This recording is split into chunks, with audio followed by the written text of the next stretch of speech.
Hello everyone, beautiful people, welcome back to my channel. This is Excelling with Christy on YouTube and Chemila Christiana on Facebook. Please kindly subscribe to YouTube and follow me on Facebook. Alright, this video is a continuation of simplifying mathematics formulas. And in my previous video, we have looked at perimeter of plane shapes. We have looked at perimeter of rectangles. We have looked at perimeter of squares.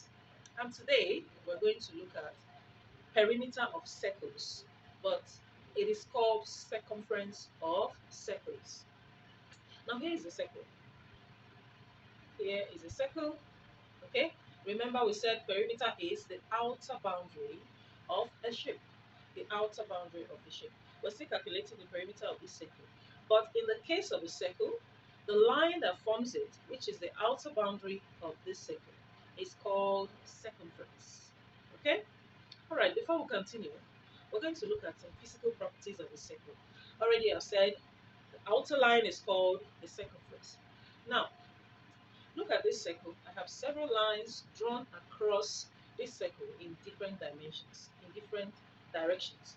Now, these lines represent the lines of symmetry of this circle. Okay, there are so many, and that's not even all. This tells you that a circle has infinite lines of symmetry. It has infinite lines of symmetry. And infinite means it cannot be counted. There are so many. Now, this is what it means. If I fold this circle this way, from this line, I fold it this way, it gives me two equal halves.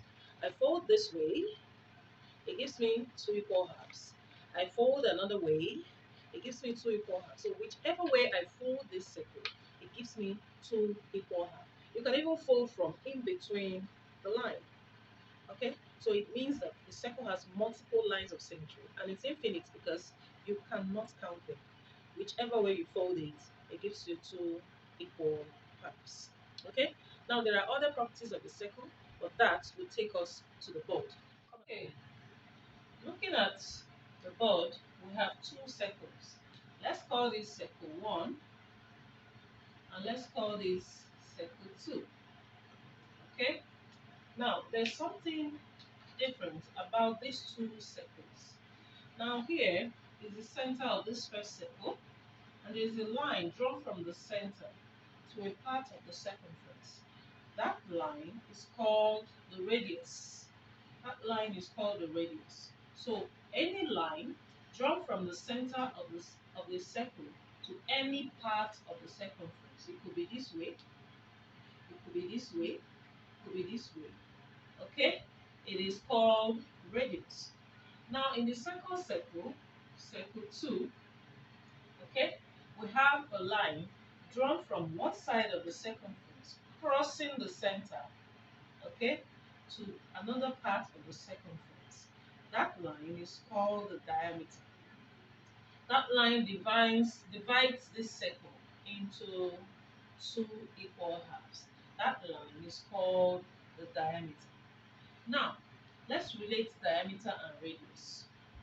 Radius starts from the center to a part of the circumference, while diameter is fully from one part of the circumference crossing the center to another part.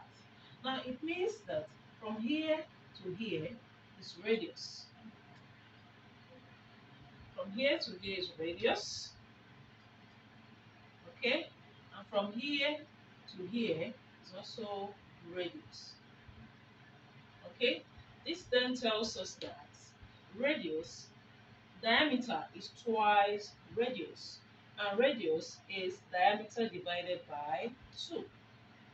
Okay, so if to get radius from diameter, you can divide diameter by 2 to give you radius, and to get diameter from radius, you simply multiply it by 2.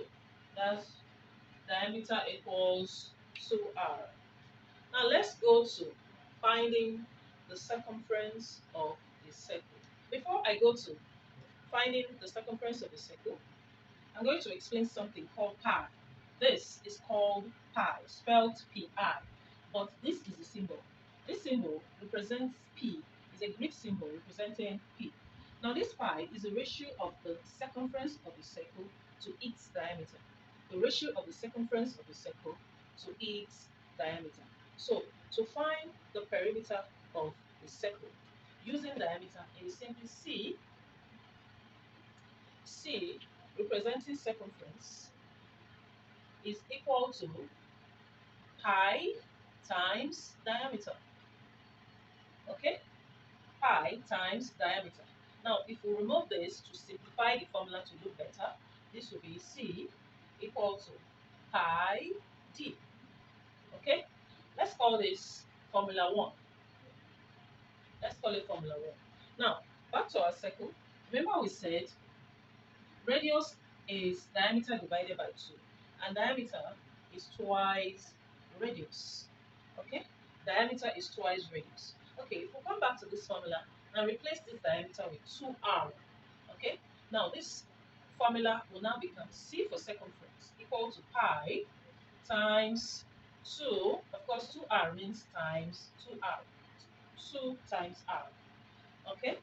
So if we simplify this formula, we can have it this way, pi, or we bring 2 forward, we have 2 pi r, okay? Let's call this the second formula, okay? So this formula can be used to find the circumference of the circle, and this formula can also be used to find the circumference of the circle. Now, most times in questions, mathematical questions, you may be given diameter, and they say find the circumference of the circle. Pi is always constant. A constant is a symbol or a value in mathematics that does not change.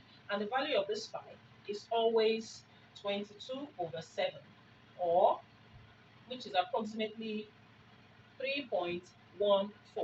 So pi is always this or this. Now, in some questions, you may be given diameter and they say find the circumference of the circle. You can use this formula.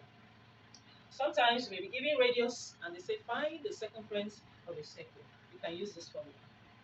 Okay, you can also use them interchangeably. You can be given diameter to find circumference of the circle. You can still use this simply by dividing diameter into 2. It gives you the radius. Or, in the other hand, you can multiply radius by 2 to get diameter. Whichever one you want to use, they are both correct. So you can use this formula, C equal to pi, to find the circumference of the circle, or you can use C equal to 2 pi r to find the circumference of the circle. Okay, so I hope you did enjoy this class. Okay, until we meet in the next video, it's bye for now. Thank you.